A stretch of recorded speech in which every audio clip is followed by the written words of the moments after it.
Bom, acho que nosso webinar hoje tem muitos conteúdos, então a gente já pode ir iniciando para que possamos aproveitar melhor o tempo possível. E a gente queria primeiro passar para alguns avisos sobre como é que vai ser funcionar a dinâmica de hoje. Então, hoje é o nosso primeiro webinar, que o tema é como governos locais podem se beneficiar dos mercados de carbono. E como esteve no formulário de inscrição que vocês preencheram, compõe uma série de 3 webinários que começa hoje. Pode passar para o próximo slide, por favor, Lisa. Obrigada. Primeiro, a gente gostaria de pedir que vocês fizessem a identificação correta do nome, e, se possível, colocar nome, sobrenome e a instituição que vocês estão representando. Isso nos ajudará depois a ter um melhor registro de quem participou da chamada de hoje, porque depois a gente também vai ter um certificado que será gerado. Vou explicar melhor daqui a pouco. E já aproveito agora para fazer a minha apresentação, já que estamos falando de identificações. Eu sou a Ana Martins, eu sou economista e componho a equipe de Finanças Verdes aqui dentro do ICLEI. E nós, da equipe de Finanças Verdes, estamos organizando esse webinar, que compõe também uma parte da nossa sub-rede de finanças climáticas. Pode passar, Isa. Sobre algumas questões de convivência que serão importantes aqui para a gente manter o bom andamento da chamada também.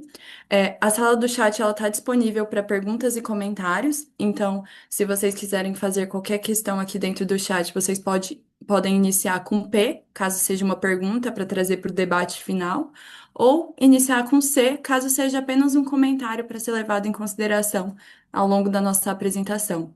A gente pede também que os microfones fiquem silenciados, porque isso pode dar algumas interferências de ruído, então os microfones serão abertos apenas para as contribuições ou ao final no debate que vai ser aberto.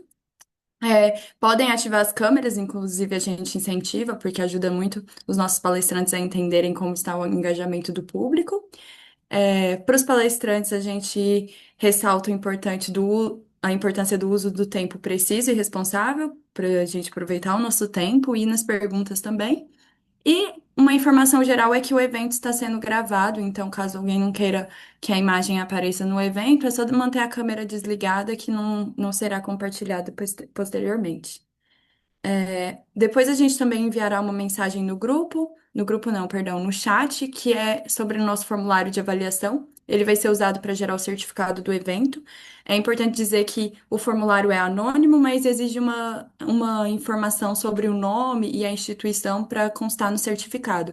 Mas a gente não cruzará esses dados, os dados, de resposta das perguntas, é só para entender o que a gente pode melhorar para os próximos webinários, o que vocês estavam esperando do conteúdo e se as expectativas foram atendidas. Então, depois eu vou mandar esse formulário no nosso chat. Sobre a nossa agenda da sessão, bom, a gente está nesse momento de aberturas e boas-vindas. Em seguida, a gente terá uma fala do Johnny, que vai falar um pouco sobre como é que funciona o Sistema Brasileiro de Comércio de Emissões, e ele também vai trazer uma experiência internacional para a gente fazer um exemplo comparado. Depois a gente terá o Pedro da IETA falando um pouco sobre os projetos elegíveis e os caminhos para a geração do crédito de carbono. Posteriormente, o Felipe, como representante do nosso lado aqui do ICLEI, vai falar um pouco sobre os modelos institucionais e os exemplos concretos de monetização. E por último, o Eduardo, do lado da ABDE, vai falar sobre os potenciais benefícios e como as instituições financeiras estão olhando esses projetos. Ao final, a gente vai ter o nosso debate com as perguntas que foram feitas ao longo da sessão no chat, ou perguntas que quiserem trazer nesse momento. Então, eu desejo a todos um bom webinar, espero que seja muito proveitoso para todos nós. E já gostaria de chamar, primeiramente, para a nossa primeira fala, o Johnny, que vai trazer algumas questões importantes para a nossa consideração. Bom, fazendo a apresentação. Johnny Higuera é o nosso primeiro convidado. Ele é zootecnista formado pela Universidade Nacional da Colômbia. Ele possui uma ampla experiência no setor agropecuário e ambiental e atuou em projetos de apicultura e reflorestamento voltados à geração de créditos de carbono e também trabalhou em instituições públicas colombianas, contribuindo para políticas ambientais e climáticas.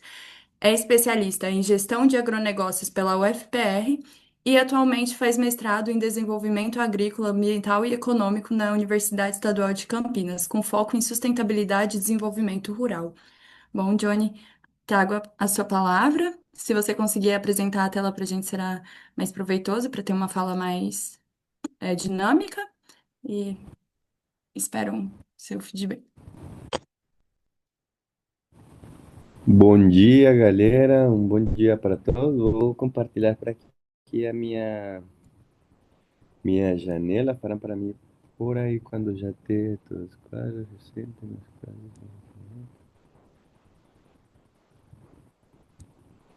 Ah, não, você pode me orientar um pouco onde, como compartilha aqui janela, que esta Claro, plataforma não. a gente tem uns três pontinhos no final da tela que quando você clica vai aparecer Share. Aí em Share você pode apertar a opção de Share ou pelo teclado do computador clicar em Alt e depois S. Vai compartilhar sua tela inteira. Deixa eu captar. Se não der certo, pode me avisar que eu tento compartilhar do lado de cá.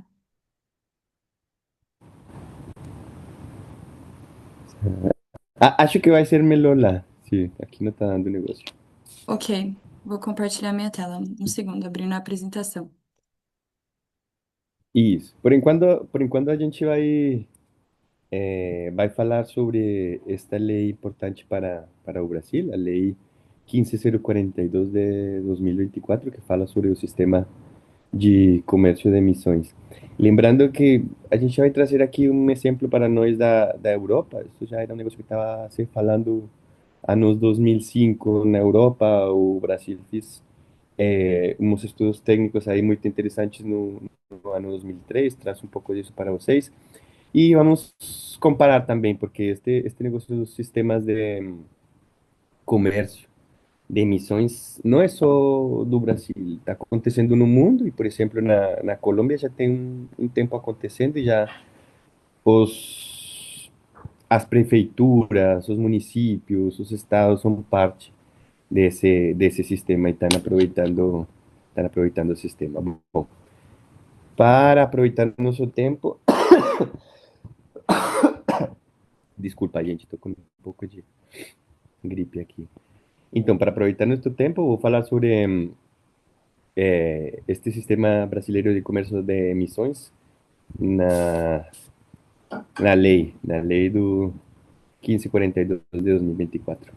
Meu nome, como já foi dito, Johnny Davis Nogueira Farfán. Obrigado. Primeiro, a gente vai começar com que o mercado de carbono são esses instrumentos para reduzir as emissões, certo? Gerar um crédito comercializável é ter um crédito é igual a uma tonelada de CO2 equivalente removido. Agora, desde 2023, tem um crescimento global as emissões. Então, dá para perceber que tem um potencial aí para um sistema de comercialização destes emissões em excesso. Seguinte, por favor. Agora, a gente olha um pouco só no quadro da esquerda, temos esse aumento das emissões de CO2 ao longo da história, do século passado, em verdade, até hoje, certo? Que já o mundo está chegando a perto de 43 bilhões de toneladas de CO2 emitidas. Na direita, na direita, no quadro da direita, temos os aumentos da temperatura, as trocas de temperatura feitas também desde o século antepassado, século XIX.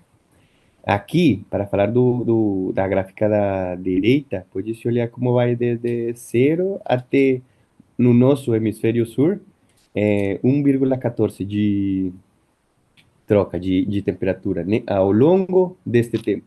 Só para falar uma coisinha aí, com 0,4 de mudança na temperatura, muitas regiões da Colômbia já não conseguem plantar café.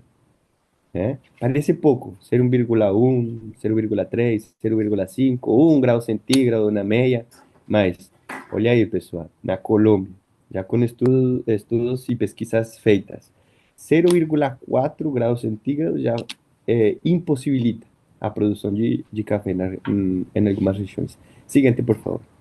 Então, com isso na frente, a gente olha este exemplo aqui que traz da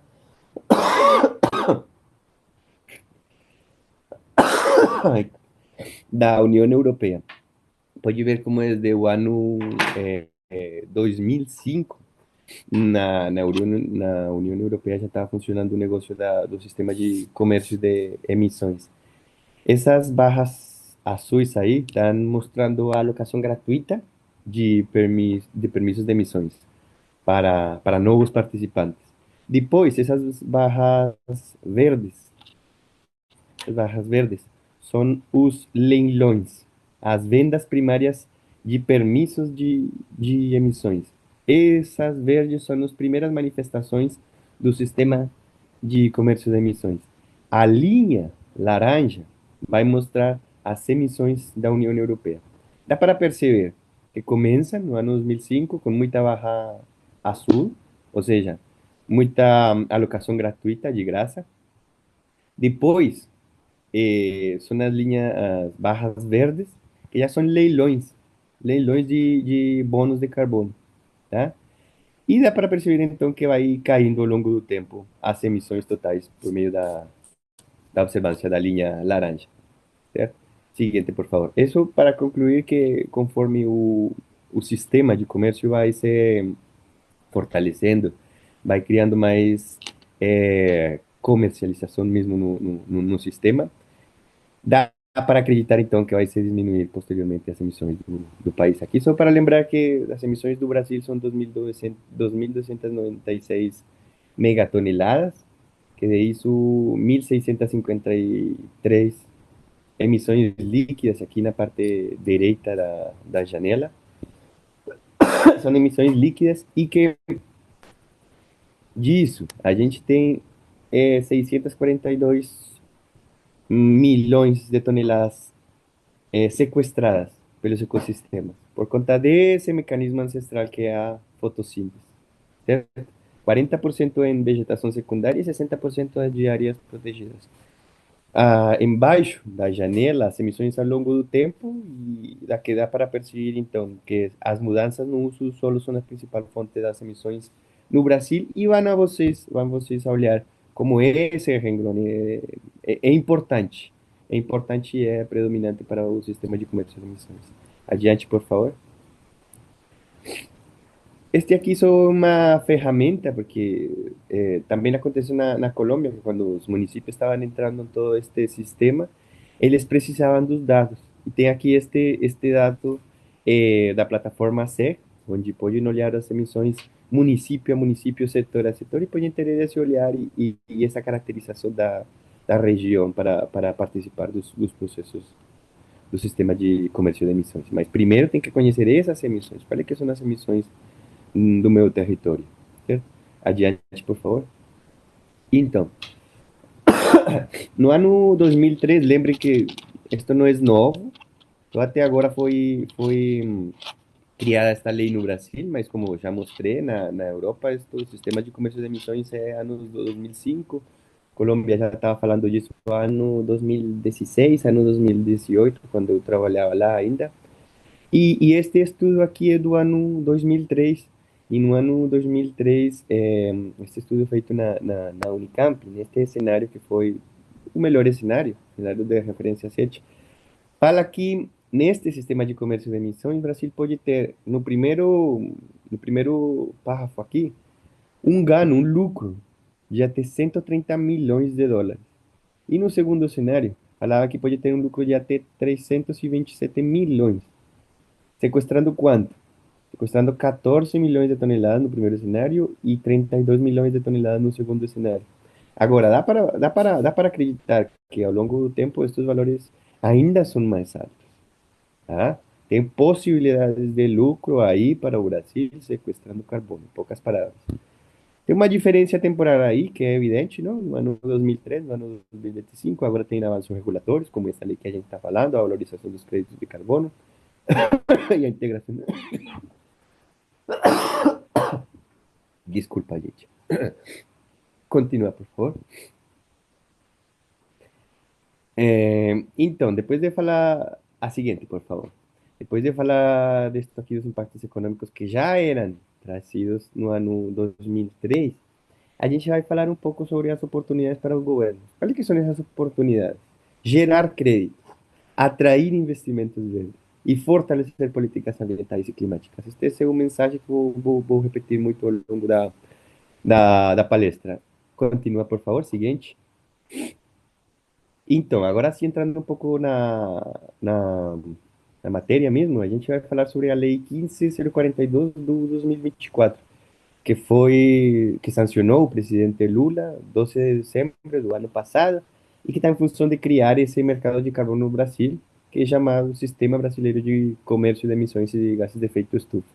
Tudo isso está feito em função, certo? Da Política Nacional da Mudança Climática. E assim acontece ao longo de todos os países. Eu fiz parte eh, do governo da Colômbia e a gente interagiu, tive muitas reuniões ao longo da Suramérica, participou das COPs quando conseguiu participar. E dá para perceber que é um planejamento que vem desde a comunidade internacional que chega aos nossos países por meio dessas políticas nacionais de mudança climática e que depois vai chegar até os municípios, os estados, com esses projetos que já vão ser parte do sistema de comércio de emissões, certo? Siguiente, por favor.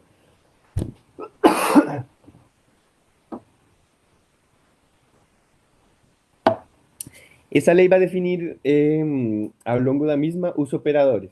Só para falar e resumir, que os operadores são eles emitem abaixo do limite e podem vender permissões, enquanto tem operadores que ultrapassam o limite e devem comprar permissões. Passa para a seguinte para falar com uma gráfica aqui, por favor, mas, claro, a gráfica vem depois, mas não esqueça nisso aí, por favor. Não, tranquila, relaxa. Deixa na anterior. Isso, obrigado. Então, a lei fala primeiro da diferença entre o mercado regulado e o mercado voluntário. Esse mercado voluntário da direita que a gente está falando era opcional, é opcional. E basicamente sempre foi para, ou as empresas, as instituições faziam parte para melhorar a sua imagem ambiental. Por exemplo, eu trabalhei na governação da Cundinamarca, na Colômbia. 2.800 trabalhadores da governação. A governação tinha umas emissões de 8.500 toneladas de CO2 por ano. Salva esse número aí para nós. Salva esse número aí que vai dar um bom exemplo do que estou falando. Agora, o mercado regulado é criado por esta lei, certo? E já é obrigatório para os setores. Já não é para ter uma boa imagem ambiental ante a comunidade, ante os países. Não. Agora é obrigatório. É isso que faz a lei. É obrigatório. Continua, por favor. Então, aí, como vai ser obrigatório, a gente vai definir dois conceitos muito importantes. No conceito da esquerda, a cota brasileira de emissões, certo? Que o direito de emitir uma tonelada de CO2 equivalente, certo? E na direita, o certificado de redução ou remoção verificada de emissões, certo? Que vai representar uma tonelada equivalente reduzida ou removida da atmosfera. Continua, por favor. Esses vão ser nossas duas eh, conceitos importantes aqui, definições importantes aqui. Antes de ir, onde estava falando, a gente fala sobre a governança. Tem toda uma estrutura que, como eu já falei, está conteúda dentro da Política Nacional sobre Mudança Climática. E tem aqui um órgão que faz o controle aqui, que chama o Comitê Interministerial sobre Mudança Climática. Também acontece o mesmo negócio lá na Colômbia, Comitê Interministerial e Intersectorial da Mudança Climática, certo? Porque são muitos setores, são todos os ministérios que estão trabalhando ao longo destes temas climáticos. Seguinte, por favor. Agora, quando a gente, este era o exemplo que falei para vocês. Como é que é o negócio? Falamos da estrutura do sistema de comércio de emissões de gases de efeito estufa. Se vocês olham para a direita, onde fala emissor A, e mais para a direita fala emissor B, entre o emissor A e o emissor B, a gente tem a limite de emissões. Esse emissor A está por cima das emissões permitidas, certo? Ele tem excesso. Ele vai ter que comprar permissões, tá? Agora, o emissor B, ele está por embaixo do limite das emissões, sim? Como ele está por embaixo, ele vende permissões. Ele tem, ele tem uma cota liberada por não chegar até esse limite das emissões. Agora, quais que são os limites? A lei fala de até 10.000 toneladas de CO2 por ano para algumas entidades e para outras entidades, empresas e demais fala de 25.000. Lembram que eu falei que eu trampei na Colômbia com o governo, governação de Cundinamarca, 2.800 trabalhadores, aproximadamente uns 40, 50 carros tinha a governação. E as emissões ano a ano eram isso, 8.500 toneladas. Ou seja, a gente estaria neste primeiro grupo, certo? Dessas instituições que não ultrapassam as 10.000 toneladas, certo? Seguinte, por favor. Agora, nessa compra e venda, aí é que se gera o sistema de comércio, certo? Alguns vão exceder as emissões, outros vai ter poucas emissões e esses vão comercializar. Agora, quais que são as atividades dos setores de previsões especiais? Aqui a gente tem que ter umas coisas muito presentes, e é que a produção primária, a agropecuária, e os bens, certo, benefitórias e infraestrutura diretamente associadas a essa produção rural, não são consideradas atividades fontes ou instalações reguladas pelo SBC, tá? Se você tem uma fazenda e vai plantar um mato aí, vai restaurar, vai reflorestar, certo? Você vai gerar a captura, a sequestro de gases de efeito estufa, mas também pela produção agro, você está gerando emissões. Aí você teria que ter um balanço. Está gerando por conta da produção agrícola, mas está sequestrando por conta dos processos de reflorestação. Isso que está falando esse primeiro ponto aí. Se vai incluir projetos do agro, tem que ter em conta que eles também estão emitendo gases de efeito estufa. Tá aí, fazer a contabilidade, o balanço, tá, tá, tá. Um segundo ponto é que as empresas de tratamento e destinação de resíduos sólidos ou efluentes líquidos que comprovadamente utilizam tecnologias de neutralização das emissões estão dispensadas de cumprir os limites estabelecidos. E no último ponto, a gente fala sobre as asseguradoras, que são entidades abertas e de previdência complementar.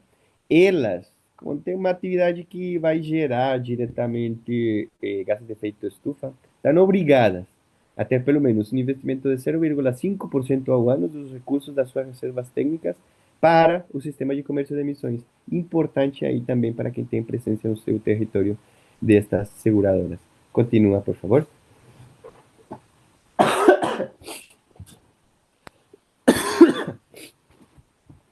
Agora, quais são essas áreas elegíveis para o desenvolvimento de projetos?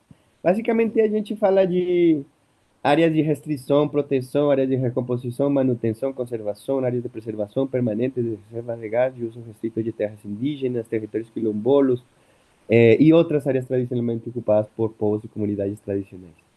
Certo? Basicamente é isso. Além disso, também tem essas unidades de conservação que também são aptas desde que não sejam vedadas pelo plano de manejo da unidade. E aí é importante esses planos de manejo, tanto da unidade como do município, do território. Aí tem um papel muito importante as, as administrações locais. Seguinte, por favor. Vamos do tempo. Qual é que é a previsão, certo? Na lei para a titularidade dos ativos. Qual é que é o dono desses créditos? Que tem todo este conjunto, mas fala que pode ser a União para créditos gerados de terras devolutas, pode ser os estados e o Distrito Federal para unidades de conservação estadual, pode ser os municípios para unidades de conservação municipal, pode ser os proprietários usufructos para imóveis, pode ser a comunidades indígenas, pode ser comunidades extractivas tradicionais, certo? Pode ser assentados da reforma agrária para lotes de assentamento. Tem uma quantidade variada aí dos, dos donos desses títulos, dos bônus de carbono. Adiante, por favor. Agora, já passando no ponto 3, a gente vai falar um pouco sobre as implicações práticas para os estados e os municípios. Isso que aqui o papel dos governos locais vai ser muito importante, certo? Para acelerar todo este processo da implementação do sistema de comércio de emissões. Então, os governos locais são a ponte, certo? Entre essa política nacional e as comunidades, a localidade. Também o planejamento territorial, que falei agora há pouco, não? Isso tem que, é importante que fiquem inclusos todos os planos de desenvolvimento sustentável dentro desse planejamento territorial, certo? E a capacidade de regulação. Essas instituições vão criar novas locais de incentivo como redução de emissões, reflorestamento, energia limpa, etc. E essa coordenação muito importante para essas parcerias entre o setor privado, a sociedade civil, os órgãos federais. É muito importante estas tarefas que vai ter os governos locais para a implementação do sistema. Adiante, por favor. Aí, então, a gente está falando sobre a participação das comunidades, certo? Já falamos sobre a participação dos governos, Johnny, agora sim, perdão, só para comunicar que tem 5 minutos de fala. tá, obrigado. Então, essa participação das comunidades podem ser comunidades rurais ou tradicionais, que são atores-chave, pode ser programa de pagamento por serviços ambientais, aqui trouxe um exemplo para vocês do trabalho feito na Colômbia, 5 anos atrás. Sirve para inclusão social, certificado de gestão de crédito de carbono, que devem ser considerados para agricultores familiares, indígenas e quilombolas, e para capacitação técnica local, certo? Adiante, por favor, porque isso vai melhorar as nossas capacidades ao longo dos nossos territórios. Este que vocês estão olhando aqui é o pago por serviços ambientais da Colômbia, da governação da Cundinamarca. Lá são projetos que são desenvolvidos com as comunidades. As comunidades, basicamente, é um pagamento direto às comunidades pela conservação dos ecossistemas estratégicos. Agora, nas primeiras fases, foi principalmente ecossistemas estratégicos em função do recurso hídrico, certo? Isso. Vamos para frente, por favor. Adiante. Então, por que os governos locais são essenciais? Vamos falar só do Brasil aqui. Basicamente, o governo vai definir as regras nacionais, certo? Mas também depende da implementação local para os projetos. Esses municípios podem identificar áreas críticas. Não tem quem conheça mais o território que os municípios. Por isso que no exemplo anterior, a gente também trabalhava com as prefeituras dos municípios, porque eles conhecem esse território, conhecem a dinâmica social lá, certo? Terceiro, a lei cria o quadro regulatório, mas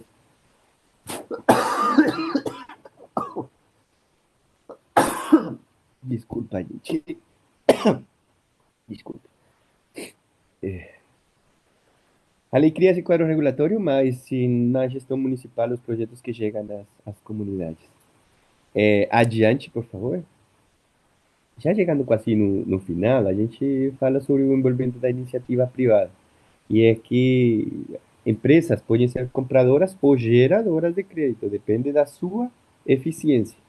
Tem setores aqui particulares, como energia renovável, eficiência energética, projetos de restauração florestal, certo? Mas são os governos locais que podem criar incentivos fiscais e simplificação burocrática para atrair esses investimentos. Novamente, o rol importante dos governos locais, certo?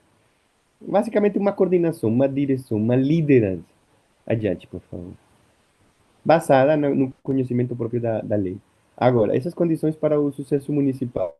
Basicamente, e novamente, é a primeira, né?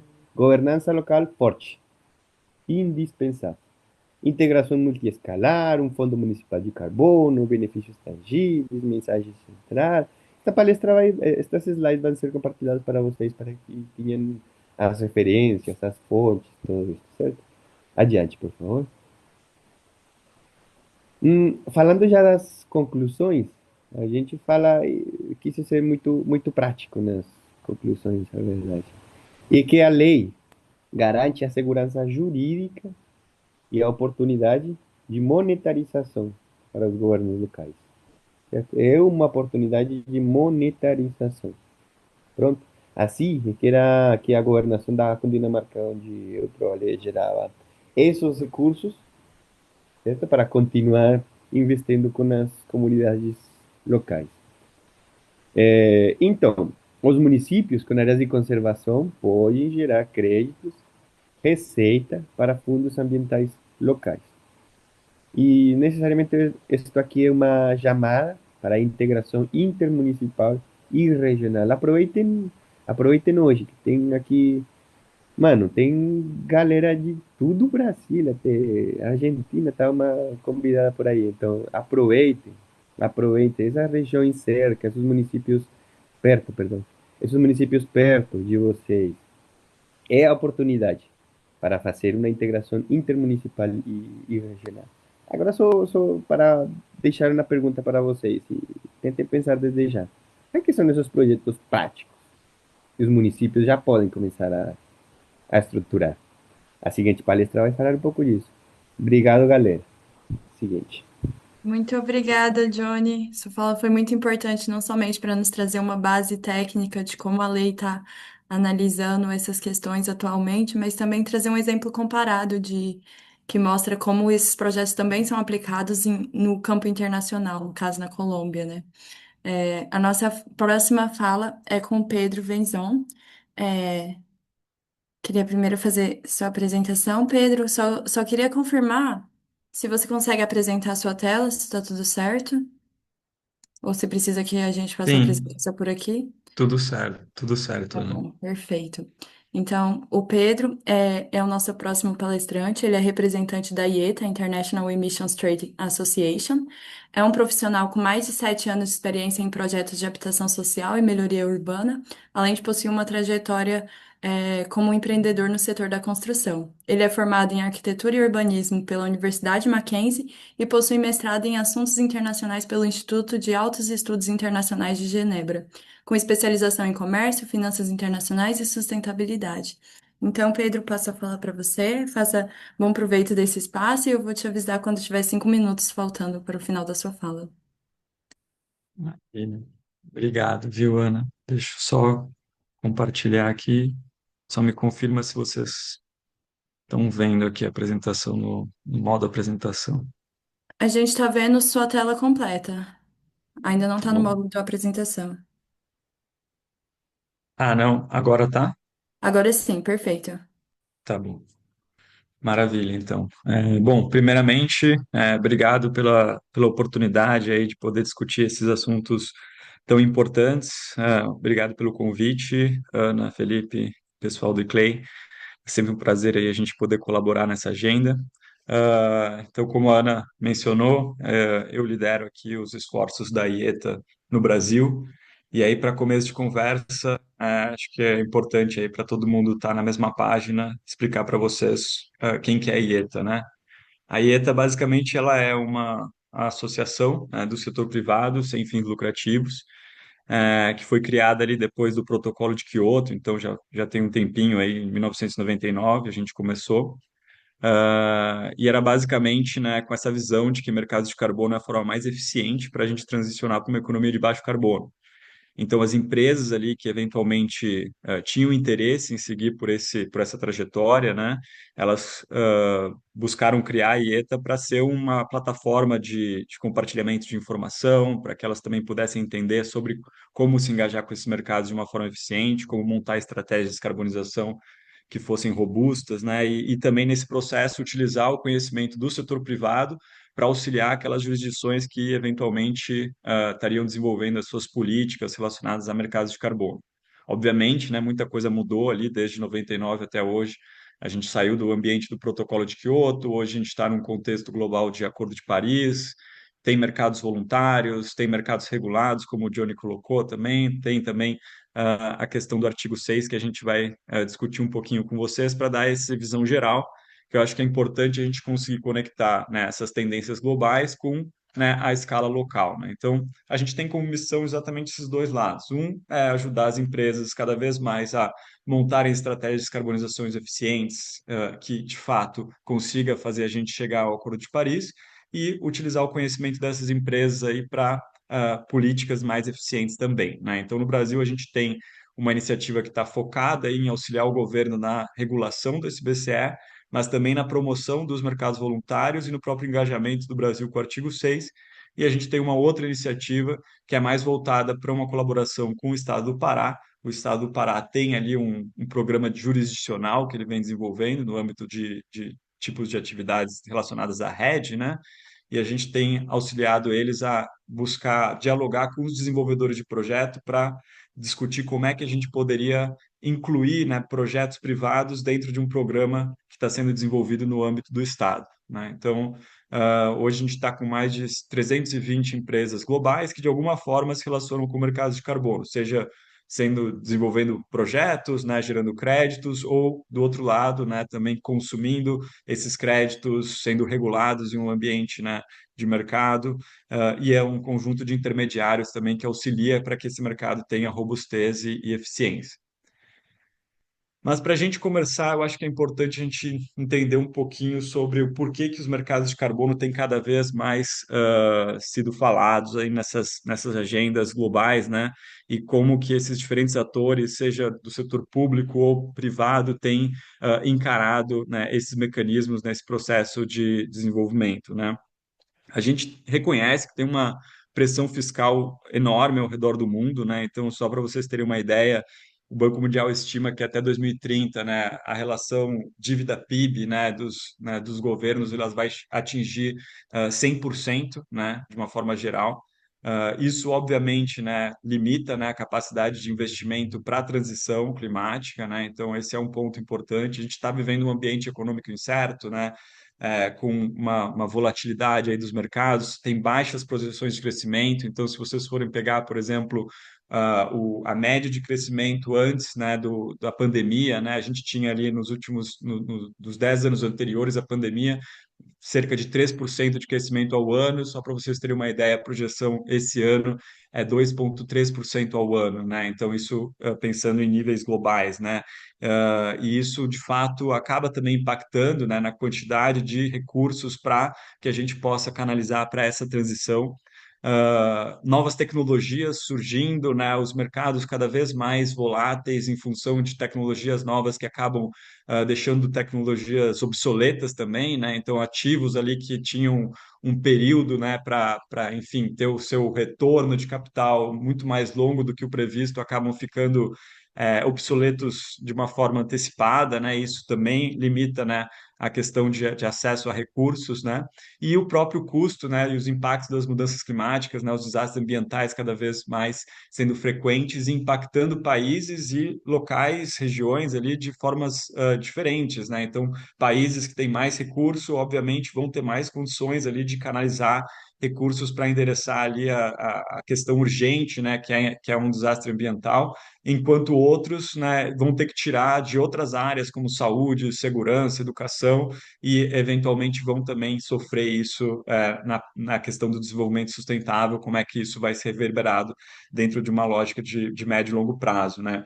Então, o que cada vez mais a gente tem percebido, né, é que os mercados de carbono eles têm se tornado um grande instrumento de política pública, né, para que os governos possam, de fato, promover o desenvolvimento sustentável a partir da atração de capital do setor privado. Então, se por um lado mercados regulados eles podem aumentar as receitas do governo, né, impondo ali uma precificação para diversos setores da sociedade. Por outro, você tem os mercados voluntários, né, e inclusive os projetos de crédito de carbono, que você também pode promover, né, e canalizar investimentos do setor privado para áreas que, eventualmente, você também tem interesse em endereçar, né? Então, tem esses dois lados e, como vocês veem, isso não é uma coisa que fica restrita simplesmente ao setor público, né? O setor privado também tem se engajado, né? Então, percebendo essa tendência, né? Eles muitas vezes antecipam essas movimentações, inclusive políticas, né? Para que eles estejam alinhados com o Acordo de Paris, então estabelecendo precificação de carbono interna, né? Estabelecendo lógicas de descarbonização que consideram mercados de carbono, então cada vez mais preparando para esse futuro, né? E é um futuro que cada vez mais está no presente, né? Então, para vocês entenderem, mercados regulados, mercados voluntários, mercados internacionais. Esses são os três principais tipos de instrumentos de mercado, né? Então, acho que o Johnny já falou bastante sobre mercados regulados, né? Então, a gente tem o exemplo do Brasil, né, que também está desenvolvendo o seu mercado regulado dentro do âmbito do SBCE, basicamente por uma lógica de poluidor pagador. Então, diferentemente de quando a gente fala, por exemplo, de projetos de carbono, nesses mercados a gente fala de permissões e não créditos, né? Então, basicamente, o que a gente tem nesse mercado são permissões para algumas empresas emitirem, né, ao longo daquele período ali, e aí, se a empresa, como o Johnny colocou, né, se emitir mais, ela vai ter que comprar de alguém que emitiu menos, e é a partir disso que você desenvolve ali esses limites de emissão, de emissões que estejam alinhados à sua trajetória. Então, gradualmente, você vai diminuindo esses limites para que você consiga atingir a sua NDC ou a sua meta climática ali regional. Mercados voluntários, né? E aí cada vez é importante a gente ressaltar que cada vez menos a gente tem falado de mercados voluntários, a gente tem falado mais de mercados de créditos verificados, né? Mercados de créditos de carbono.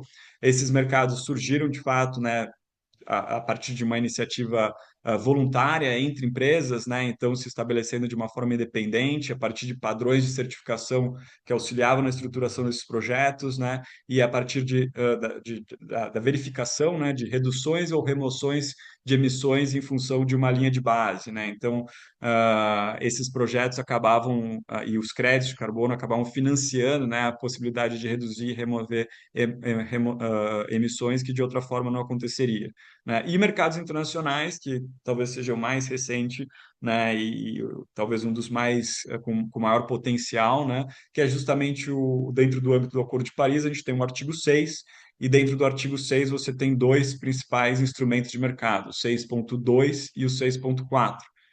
O 6.2 ele é baseado em acordos bilaterais entre países, então países podem trocar créditos de carbono entre si e autorizar que esses créditos deixem de valer, por exemplo, para o Brasil e passe a valer para o compromisso de um outro país que o Brasil estiver vendendo esse crédito. Então, o que a gente chama de ITMOS, né? E a mesma coisa no 6.4, a diferença é que o 6.4 é um mecanismo centralizado de crédito, então você tem ali um registro muito parecido com, né, os padrões independentes, você tem ali as metodologias que vão estar alinhadas a esse registro, né? E aí toda a transação, né, ela acaba acontecendo em função, né, das premissas ali do que foi estabelecido pela UNFCCC, né? Se a gente pensa na lógica atual, né, o que a gente tem cada vez mais verificado no mundo, né, que a precificação de carbono, justamente por ter esse componente de auxiliar os governos a atingirem os seus compromissos, sejam compromissos climáticos ou até mesmo de sustentabilidade, ela tem crescido em termos absolutos, né, em termos de cobertura, né, que ela tem exercido ali um papel relevante, mas também diversidade, né? Então, cada vez mais você tem tipos de precificação de carbono que trazem componentes inovadores, componentes que estão adaptados ali às circunstâncias econômicas e ambientais de cada país, né? E isso gera, de fato, uma complexificação do processo, né? Então, a partir, você também acaba, né, tendo uma fragmentação maior, e se você não tem um trabalho em paralelo de harmonização entre esses mercados, você perde um grande potencial, que é os mercados globais de carbono, de você ter ali um preço único de carbono, e que é o que a IETA defende, como a forma mais eficiente para transicionar para uma economia de baixo carbono, onde aqueles que teriam um preço mais elevado pagariam mais baixo por ter acesso a esse mercado global, e aqueles que têm um preço para reduzir essas emissões mais baixo poderia vender essas reduções a um preço mais elevado.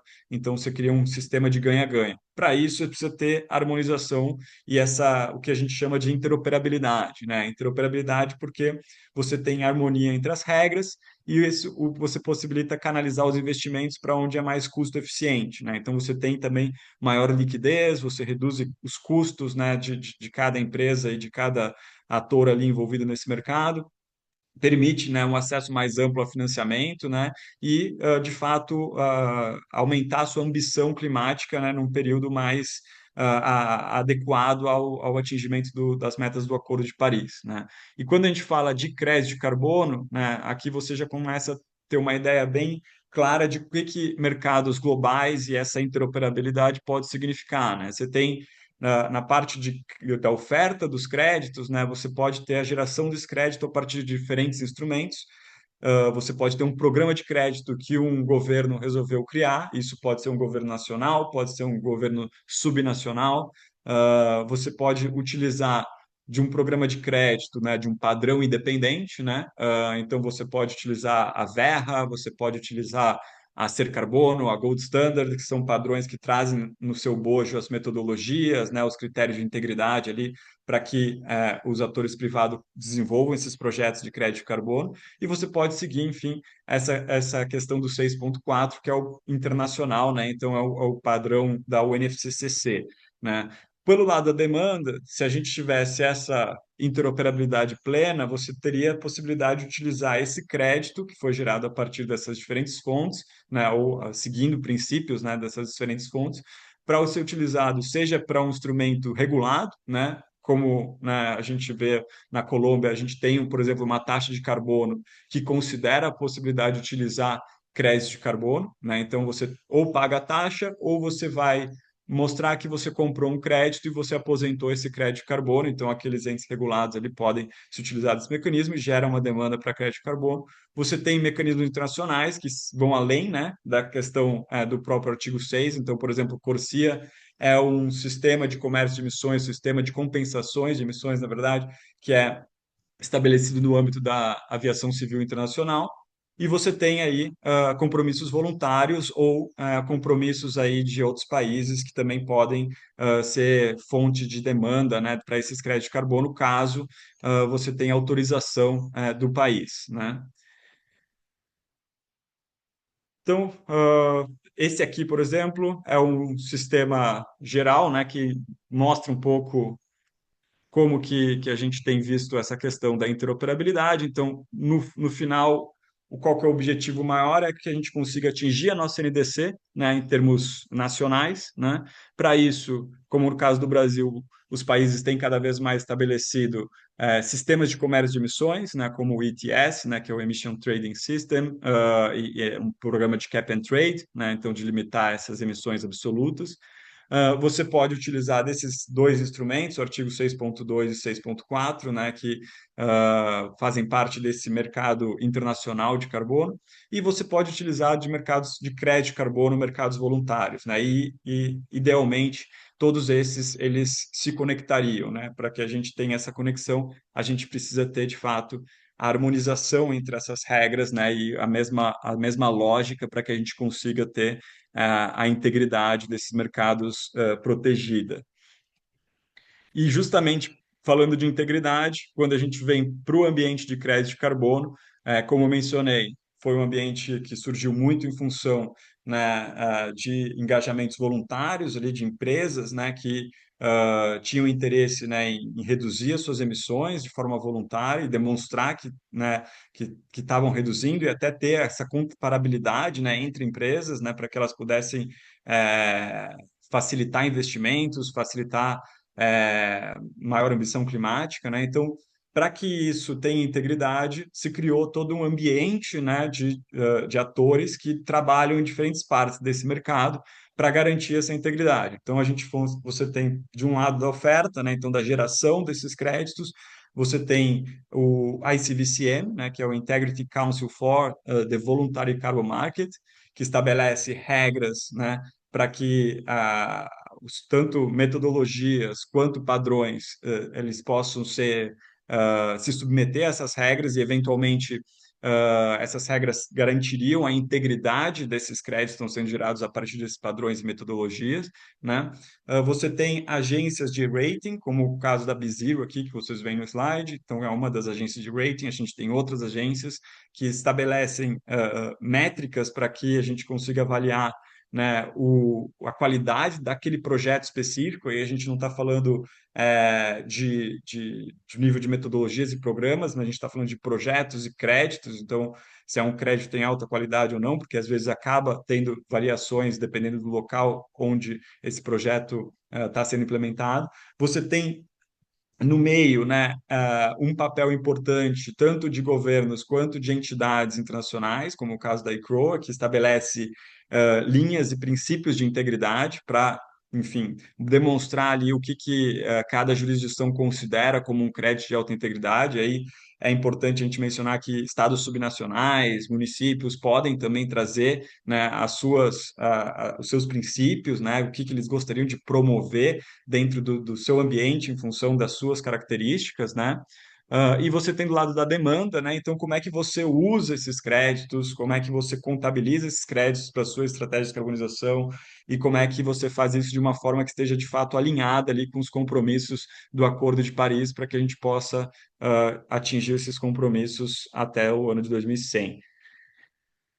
Falando um pouco mais dessa parte da oferta, né? Se a gente tem aqui a questão de governança, a gente tem a questão do ICVCM, né? Então, a questão dos Core Carbon Principles, que basicamente são os critérios pelos quais, né, as metodologias do mercado voluntário têm sido avaliadas, né, para garantir a integridade dessa metodologia segundo o padrão do ICVCM. Não é um padrão obrigatório, é importante se dizer isso, mas é um padrão que tem sido visto pelo mercado como um padrão que traz muito essa segurança para o mercado, né? E eventualmente isso ajuda para que a gente tenha maior liquidez, fungibilidade entre os créditos e evite aí questões de falta de integridade. Então a gente tem aspectos de governança, tem que ter uma governança efetiva, a gente tem que rastrear esses créditos, a gente tem que ter transparência, acesso à informação relacionado à geração desses créditos, né? A gente tem que ter uma verificação independente, né, para que esses créditos de fato tenham a robustez necessária.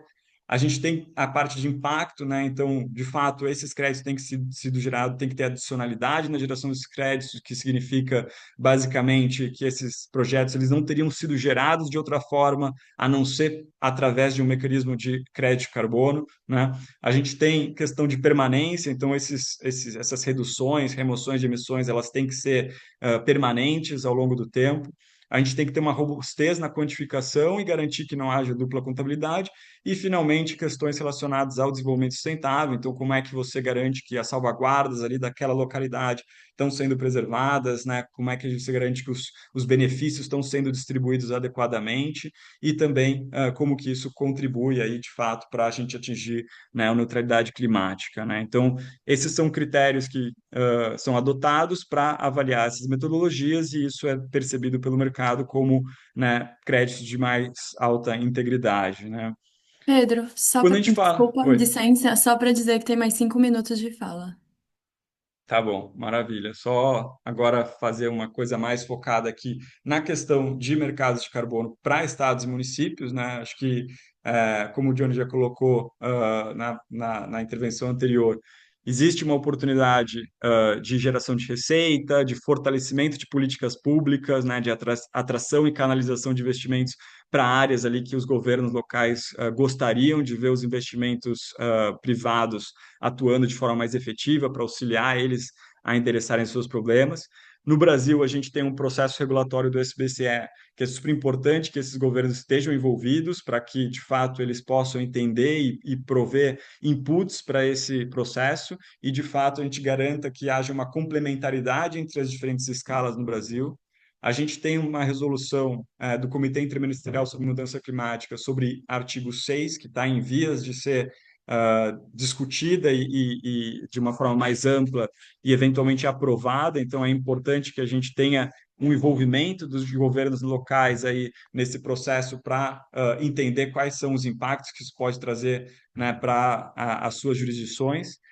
Os critérios de integridade para essas unidades que vão ser válidas para efeito de demanda dentro do SBCE, eles vão ser ainda definidos nesse processo regulatório, mas também é uma outra parte importante. E programas jurisdicionais subnacionais também são importantes, estão sendo desenvolvidos no Brasil, e eu acho que é importante também que a gente tenha atenção para, né, utilizar como referência aí para os desenvolvimentos locais em relação ao mercado de carbono. E aí a gente tem tanto a possibilidade de governos locais desenvolverem seus projetos, seus programas, facilitar um ambiente que atrai investimento, promover concessões, parcerias e também garantir um ambiente aí de transparência, de governança que também facilite a compreensão do setor privado, onde é que estão as oportunidades naquela localidade. No caso do Brasil, a gente tem o Brasil como um dos principais países aí da América Latina em termos de geração de crédito de carbono, cerca de 25% aí dos créditos gerados na América Latina estão baseados no Brasil. A gente tem créditos relacionados principalmente à REDD, então conservação florestal, né, redução do desmatamento, energia renovável, projetos de reflorestamento e restauração florestal, de resíduos sólidos, manejo de terras agrícolas. Então, todos esses tipos de projetos já têm uma larga expertise no Brasil e são áreas que o Brasil tem desenvolvido bastante, né? E acho que são áreas importantes aí para a gente também considerar na hora de desenvolver políticas locais que possam facilitar a geração desses projetos, né? E esses projetos são gerados a partir de certificadoras independentes, como a Verra, a Gold Standard, entre outras. Aqui é só para vocês terem uma visão de como que é um processo geral de validação e verificação de projeto. Então, é importante que a gente tenha em mente que quando a gente faz um projeto de carbono, para a gente ter integridade e adicionalidade, o projeto primeiro ele tem que passar por um conjunto de processos para, de fato, ele gerar crédito de carbono. Então, ele precisa primeiro seguir uma série de metodologias, ele precisa colocar esse PDD, que a gente chama, né, para ser aprovado pelo padrão, né, uma vez validado pelo padrão, né, então o projeto pode de fato começar, e aí tem toda uma série de critérios para o monitoramento e a verificação desse monitoramento para garantir a geração de créditos, né? E aí, por fim, né, eu gostaria de concluir só com um caso prático, né, conectando escala global com escala local, que é o programa da renovação da frota de ônibus de Bangkok, né, que foi o primeiro programa autorizado para transferência de istmos no mundo. Então, a Tailândia deixou de contabilizar aquelas reduções de emissões desse programa e para que a Suíça pudesse contabilizar, né, na sua NDC, né? Esse foi um projeto que renovou mais de 1.900 ônibus da frota de ônibus de Bangkok por ônibus que eram elétricos, então ônibus antigos, defasados, que emitiam demais, acabaram sendo substituídos por novos modelos. Para além da questão climática, a gente tem um impacto direto, né, no bem-estar da população ali da cidade de Bangkok, né? Então, a Fundação Click, que é uma fundação suíça, ela financiou esse programa, né, justamente por ter essa questão dos créditos de carbono envolvido. E isso permitiu a implementação do programa para que, de fato, a gente conseguisse ter essa geração, pelo menos entre 2022 a 2030, e que esses créditos pudessem ser autorizados para utilização no ambiente suíço, né? Então, o que é importante a gente perceber aqui são, de fato, as oportunidades, né?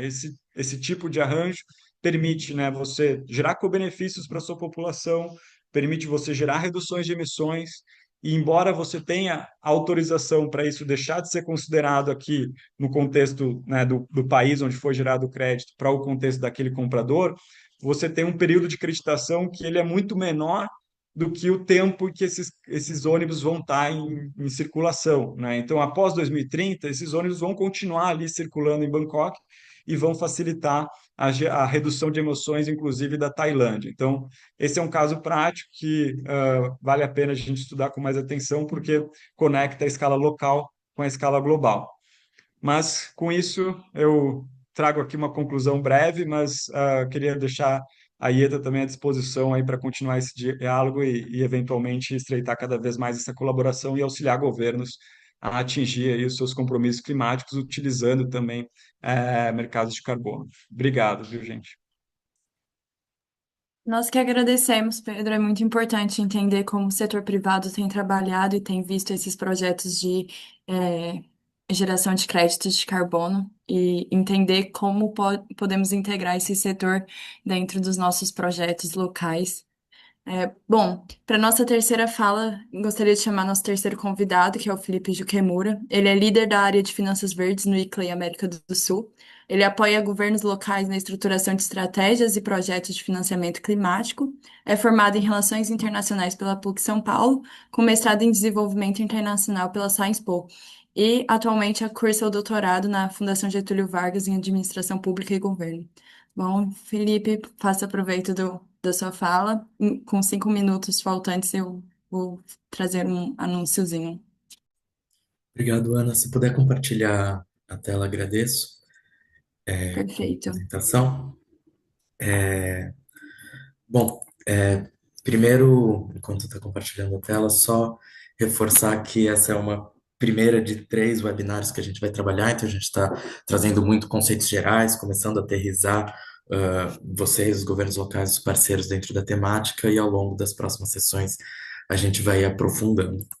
Nesse sentido, eu vou começar a trabalhar com vocês alguns exemplos de modelos, exemplos concretos de monetização, demonstrar como os governos têm trabalhado ou podem trabalhar com essa temática do mercado de carbono, tanto voluntário quanto regulado. Pode passar, Ana. Primeiro ponto importante de comentar é o porquê trabalhar com o mercado de carbono, para além do que a gente tem enfatizado muito, né, a questão de se ajudar nas NDCs, melhorar a questão da emissão local, mas também falar, não tem como deixar de tratar isso, a monetização, né? Como é que o dinheiro vai entrar no final. Um primeiro ponto, né, que é importante trazer é a própria receita primária, né? O que que é isso? É a venda desses créditos dentro do mercado. Aqui a gente coloca uma observação sobre esses contratos de offtake. Aqui eu vou trazer vários nomes, trazer várias ideias de novo que a gente vai aprofundando ao longo das próximas sessões, mas que é importante vocês saberem, né? O que que é esse contrato de offtake?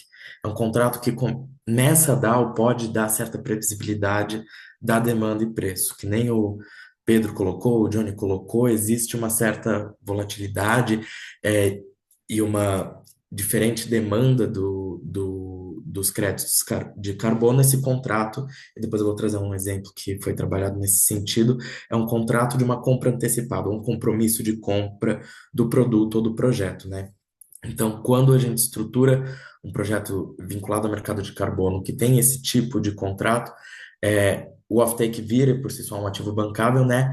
E traz maior previsibilidade ou antecipa a receita desse projeto. Um segundo ponto importante de se tratar também são as receitas ou valores secundários que a gente pode trazer desses projetos que vão trabalhar com o mercado de carbono. Primeiramente, assim, isso é muito importante enfatizar, existe redução do OPEX, né, os custos de operação do projeto em si, porque a entrada dos recursos via mercado de carbono vão trazer aportes que vão apoiar na manutenção, além de, e aqui o Pedro também colocou bastante, o mercado de carbono, a operacionalização dele pode gerar empregos, pode gerar um aquecimento da economia via alguns incentivos locais para que se trabalhe projetos de sustentabilidade. Então, tanto gerar o aquecimento local, como também priorizar a ação do setor privado dentro de setores específicos. Depois eu vou falar um pouco do exemplo de Tóquio, que trabalhou bastante nisso. E, por fim, algo que eu queria tratar dentro desses diferentes modelos de receita, partilha, enfim, são efetivamente a partilha dos benefícios ou regras claras. Por que dizer isso? Porque não é barato, e aqui a gente precisa ser honesto com todos vocês, entrar no mercado de carbono.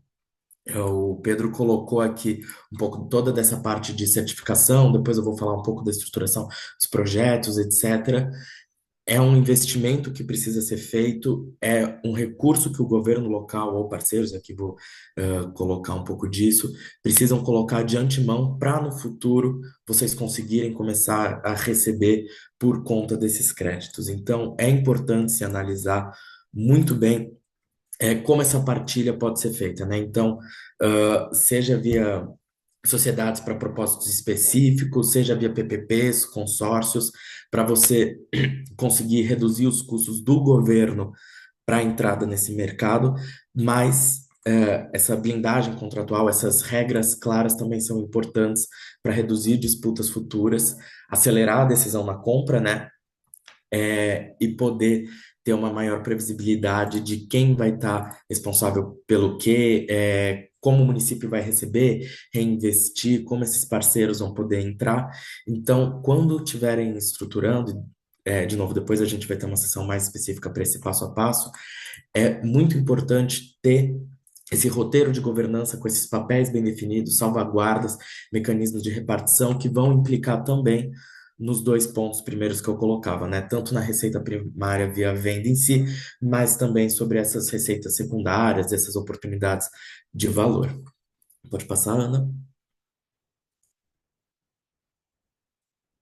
E aí, entrando um pouco nessa questão dos custos, do porquê que é importante a gente estar falando sobre diferentes atores, por que que a gente, inclusive, está com a Ieta aqui, por que que está com o Eduardo da BDE, por que que a gente está com esses diferentes atores.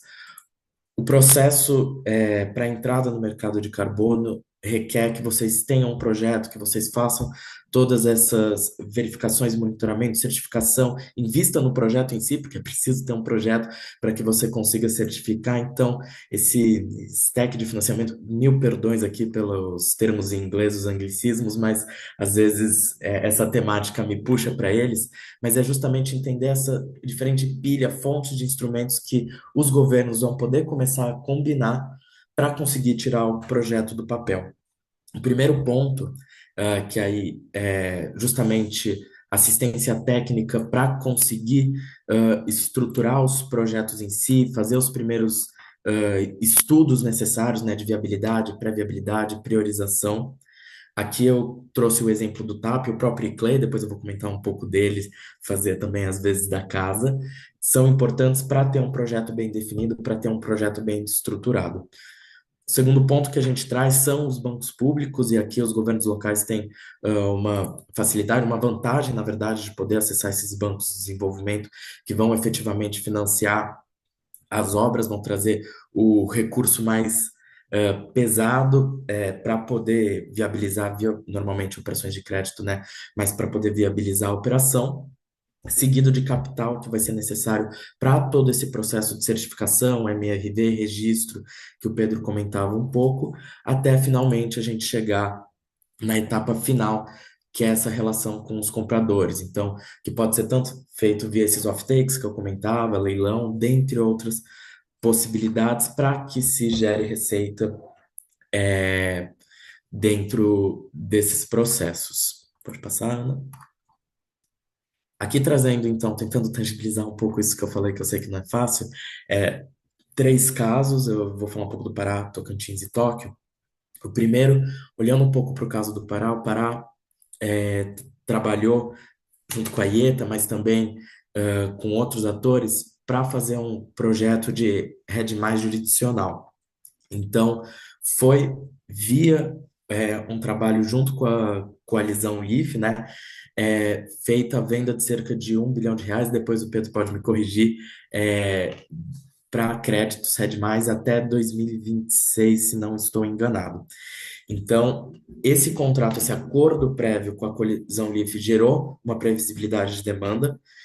É importante trazer que todo esse processo teve muito envolvimento de povos indígenas, quilombolas, comunidades tradicionais, que ancorou um pouco essa repartição dos benefícios e reduziu o risco político, que eu comentava um pouco da governança.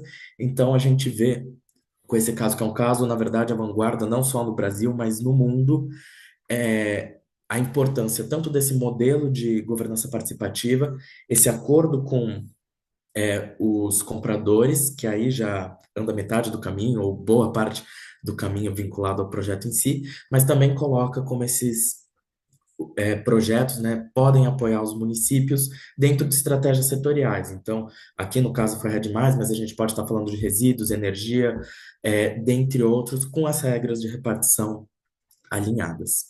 O segundo caso que eu vou trazer é o caso de Tocantins, e aí sim, foi feito um trabalho via edital, algumas leis estaduais, né, vinculados a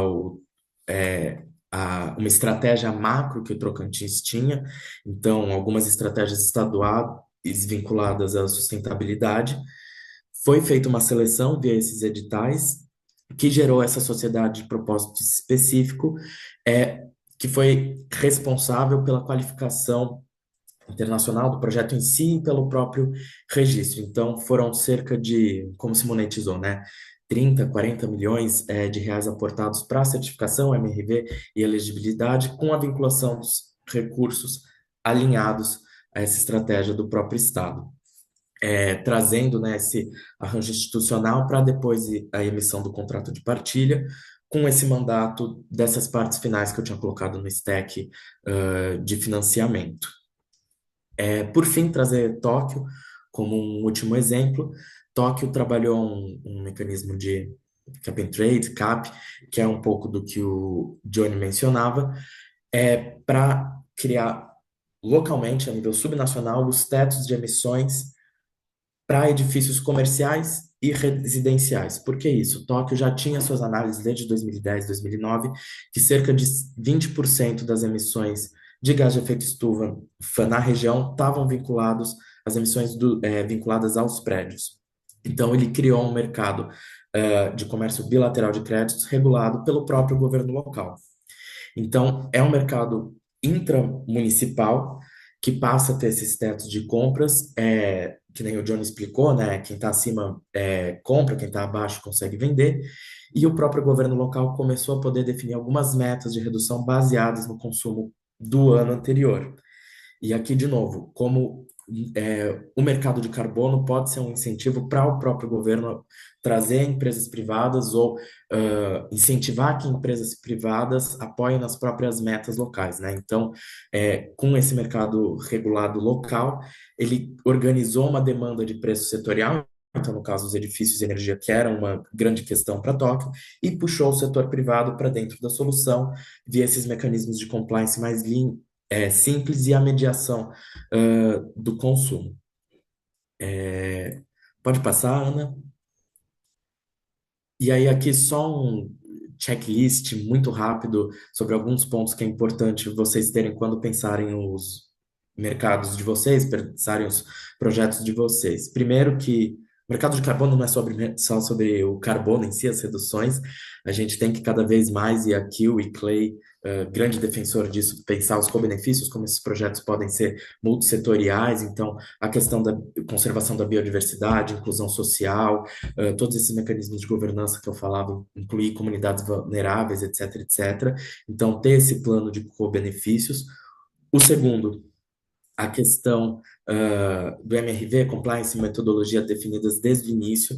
Então, quando vocês estão começando a estruturar um projeto, já é importante vislumbrar, e aqui o Pedro colocou para a gente as diferentes certificadoras, metodologias, etc., onde e como vocês vão estar pensando trabalhar os créditos de carbono que vão estar vinculados, porque isso vai implicar no próprio desenho do projeto, algumas questões que não, a gente vai trabalhar mais para frente por conta do tempo, não dá hoje, mas da adicionalidade, os setores específicos, então fiquem atentos aos próximos capítulos, trazer um pouco muito forte, na verdade, da segurança fundiária e titularidade, que é um dos maiores problemas que a gente tem quando a gente está falando de projetos especificamente feitos por governos locais, é depois a questão da titularidade. Então, fazer um projeto que não está necessariamente dentro da titularidade do governo local, questão de litígios fundiários vinculados, então ter muita certeza da clareza, ter muita clareza jurídica, perdão, antes do registro do projeto em si, que isso pode gerar problemas depois para vocês receberem os recursos,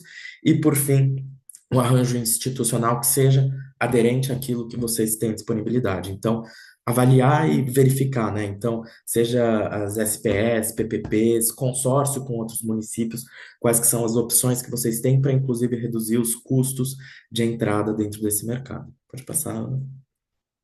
E aí, aqui falando muito rapidamente do TAP, mas sobretudo para os governos que é isso, estão começando esse processo de pensar projetos, pensar como entrar no mercado de carbono. O TAP é uma plataforma do ICLEI global, mas hoje com uma segmentação para o Brasil, que busca a visibilidade dos projetos e buscar mecanismos de financiamento que podem se adaptar aos projetos específicos que vocês têm. Pode passar, Ana? É um processo que está aberto hoje, a gente encerra agora no final de setembro, então aqueles interessados depois podem escrever para a gente, mas que passa por todo um processo de avaliação do ICLEI, parceiros externos, já vou mencionar alguns, mas o próprio Eduardo é um deles, que garantem a qualidade dos projetos E aí, uma vez dentro dessa plataforma, a gente consegue dar um suporte técnico mais leve, mas também conectar com diferentes financiadores. Então, seja para essa parte dos estudos, seja para essa parte do financiamento das obras em si, seja para pensar já em mecanismos que podem apoiar vocês a receber recursos para essa parte de certificação, MRV, etc, etc. Então, convido todos vocês a olharem também para o TAP. Depois eu pedi também para alguém da minha equipe colocar o site e a gravação de um webinário que foi feito especificamente para ele. Pode passar, Ana. E aí, só falando um pouco do reconhecimento dele, é isso. A gente tem um comitê externo composto por associações que congregam esses grandes investidores, a BDE aqui, FMDV, que vai participar de outras sessões, CCFLA também, o próprio CDFP vinculado mais à própria questão do carbono e um pouco correlacionando com a iniciativa privada, além de ter o apoio direto de alguns bancos, como a própria CAF. Pode passar, Ana. E aqui o QR Code, mas o Vitor também colocou aqui no chat o link de inscrição. E fazendo já o link, então, desse início que o TAP pode trazer, já passo para a Ana fazer a introdução ao Eduardo, que vai falar um pouco mais das instituições dentro do Sistema Nacional de Fomento. Obrigado. Perfeito, muito obrigada, Felipe. Sua fala foi muito importante para tangibilizar para a gente quais são os possíveis parceiros a entrarem nesses projetos. E fica um incentivo para vocês darem uma olhada no TAP, a nossa plataforma de Facility para projetos. É, o nosso próximo convidado, como o Felipe já iniciou, é o Eduardo. Ele é representante da ABDE, um economista com sólida experiência em infraestrutura, financiamento de projetos e sustentabilidade. Atualmente é economista-chefe e gerente de sustentabilidade na Associação Brasileira de Desenvolvimento, coordenando análises macroeconômicas e estratégias de crédito para o Sistema Nacional de Fomento.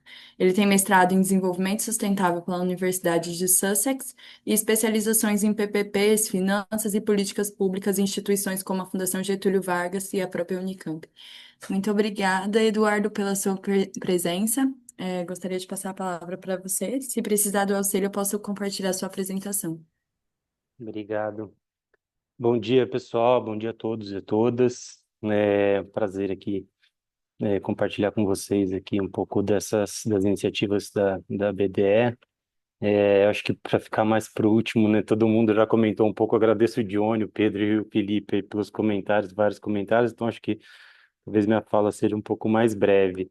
Você pode compartilhar para mim, Ana, por favor, a apresentação? Posso sim, um segundo. A gente passa um pouco rápido.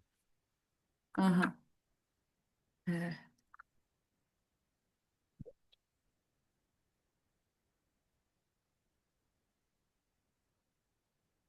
aqui.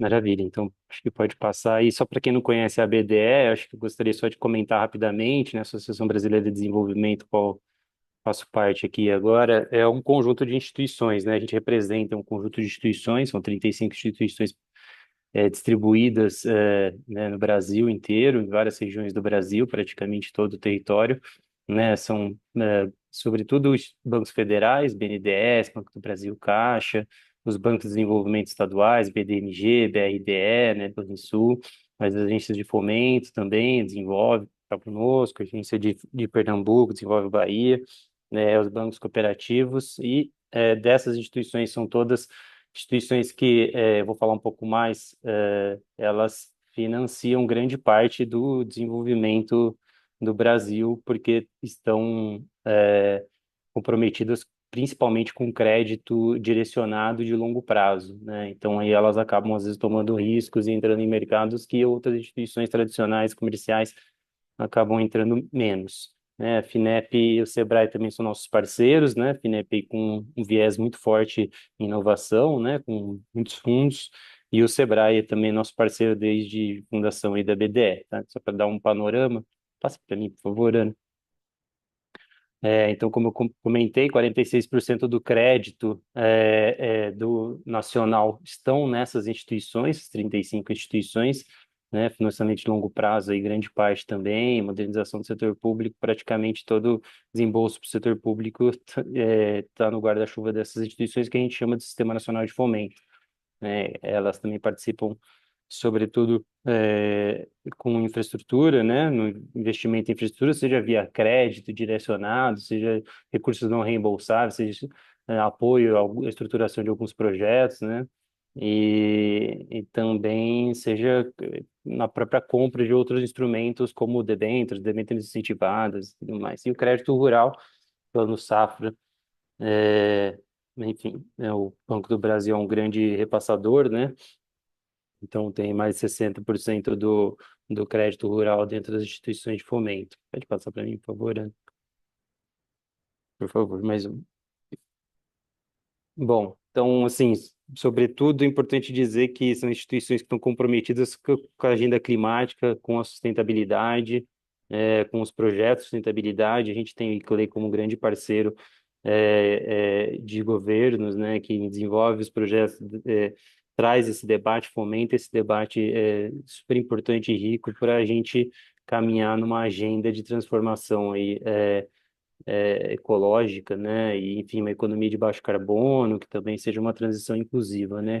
Sustentável e de longo prazo, né? A gente está olhando aí o contexto do financiamento global, né? As linhas de crédito, a gente tem esse mapa do CPI que é bem, fala bastante, né? Como os recursos estão fluindo aí de instrumentos, seus usos e para os setores de energia, transporte, grande parte aí do Sistema Nacional de Fomento. Pode passar para mim, Ana? Mais um? Será que eu consigo passar? Não, é bom. Então é isso.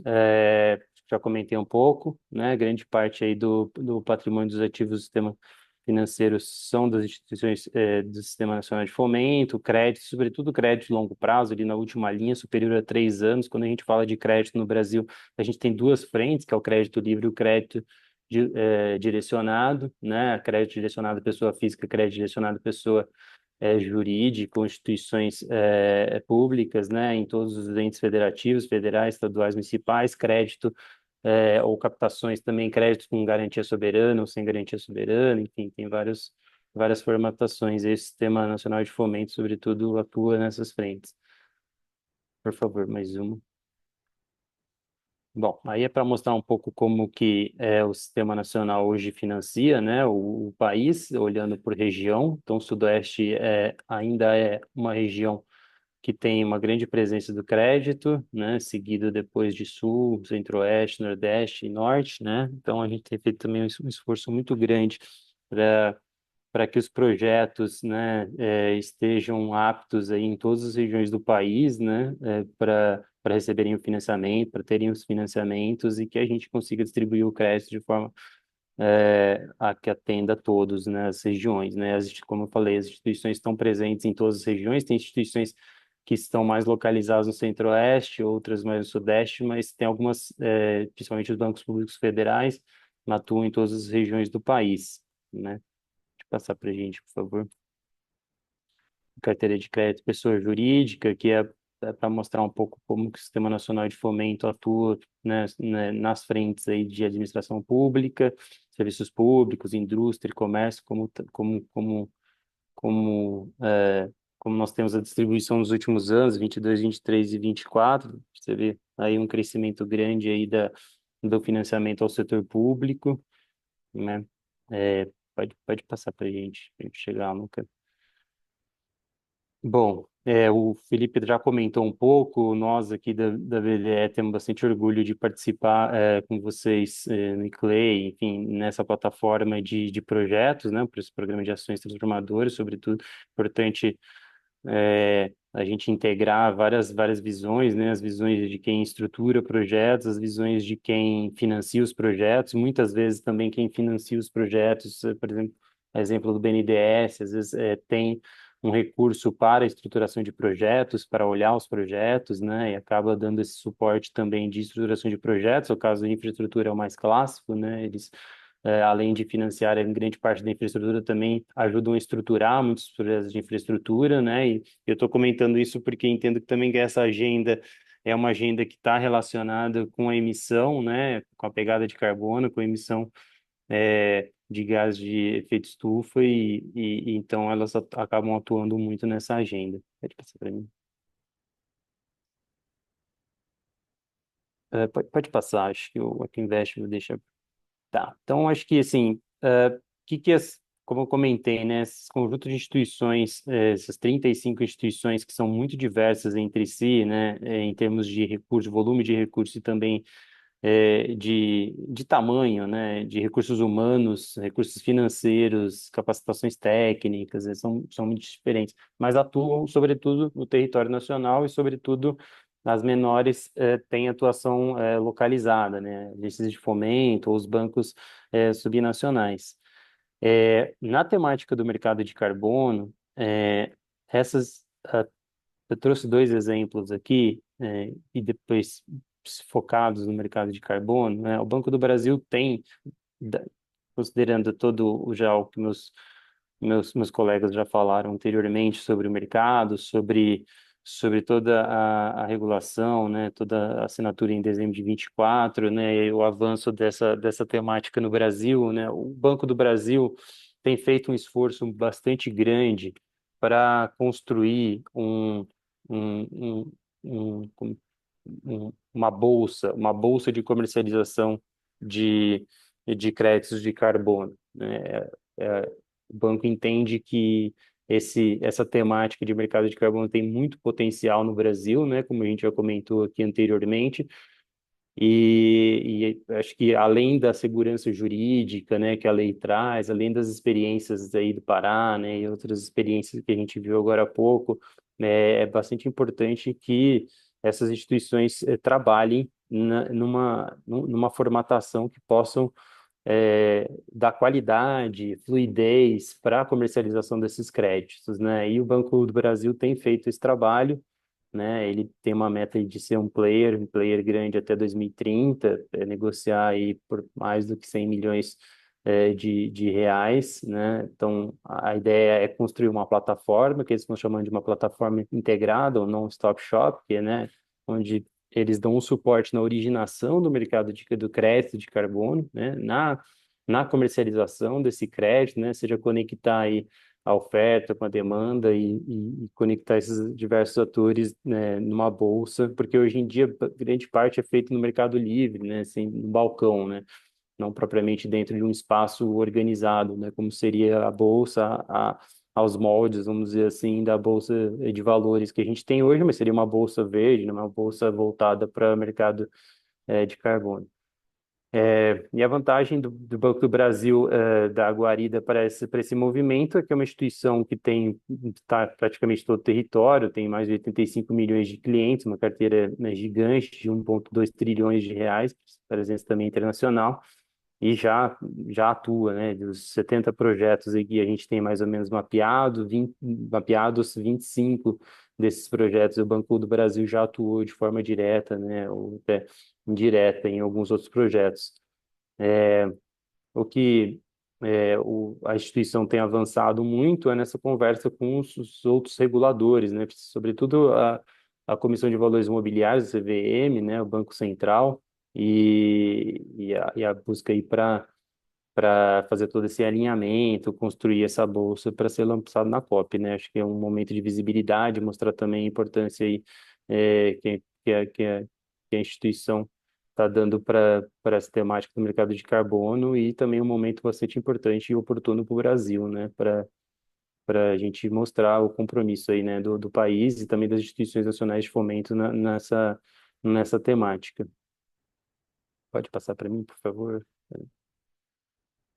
E outro caso que eu trouxe aqui, né, como que o BNDES está buscando atuar nesse cenário, né?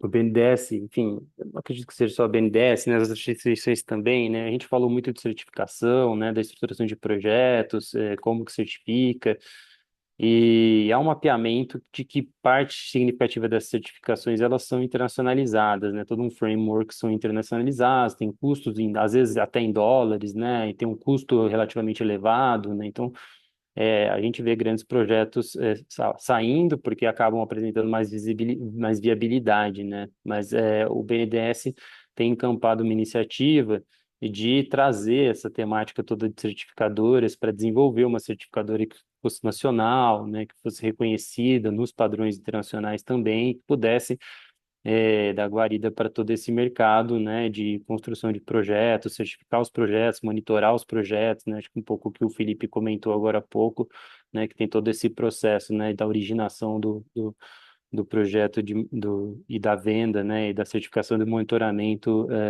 dessas iniciativas todas. Então, o BNDES está buscando atuar nessa frente, e acho que é uma frente bastante importante também para reduzir uma barreira de entrada de projetos no mercado, né, na medida que você cria uma certificadora que é reconhecida, né, nacionalmente, e também reduz, às vezes, os preços, né, viabiliza alguns outros projetos, e, e facilita a geração de outros projetos. Eu acho que, em linhas gerais, é um pouco isso, sim, o que eu queria contar.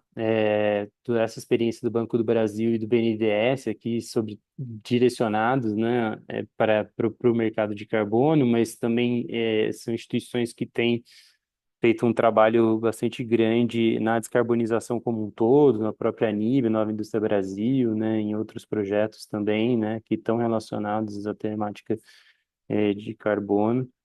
E pode passar para mim só, Ana.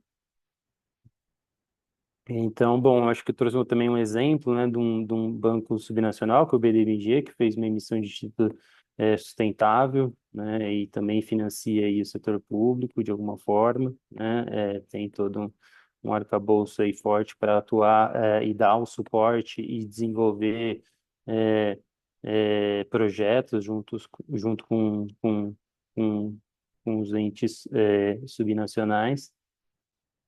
E, por fim,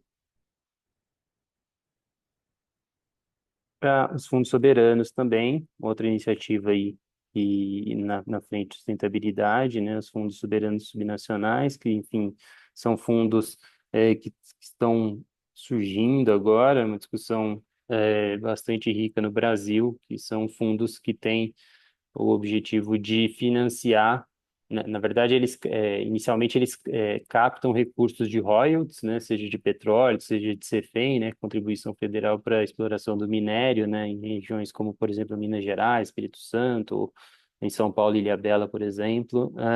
Eles captam esses recursos, colocam esse recurso num fundo e financiam na transição, e também são potenciais compradores de crédito de carbono, negociadores, né, e podem adiantar recursos, né, então dentro dessa infraestrutura toda, desse framework todo dessa arquitetura toda de compra e venda de crédito no mercado de carbono. Então, o FUNSIS é um fundo do Espírito Santo, é a referência do Brasil aí na, na atuação dessa temática, né, desenvolvimento econômico sustentável, e também, o que é muito importante destacar, é que são fundos municipalizados, que são fundos que têm atuação territorial muito forte, e então tem uma função de fomentar o desenvolvimento, empregabilidade, né, o desenvolvimento de pequenas empresas, médias empresas, e, né, nessas diversas regiões que eu comentei. Então, enfim,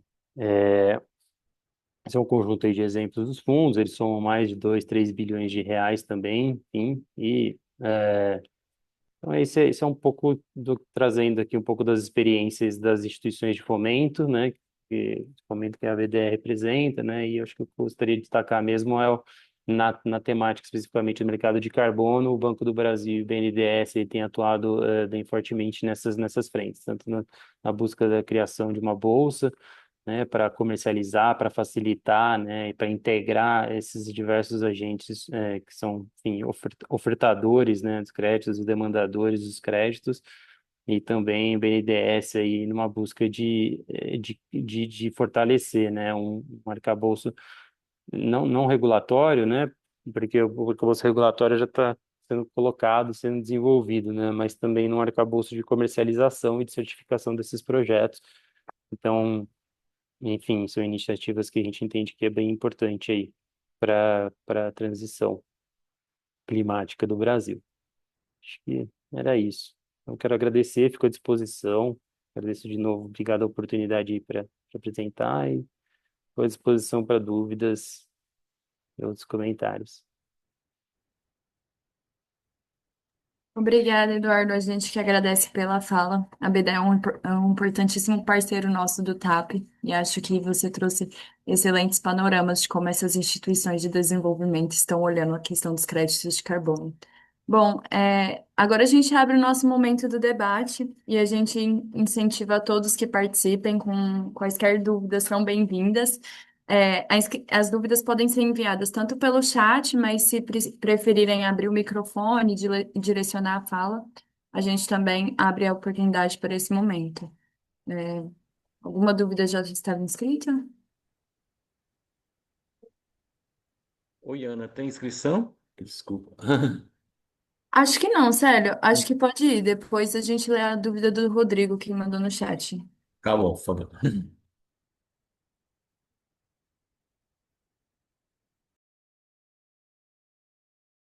Opa, pode fazer sua pergunta, sério. O Rodrigo mandou depois de Oi. você. Tá bom.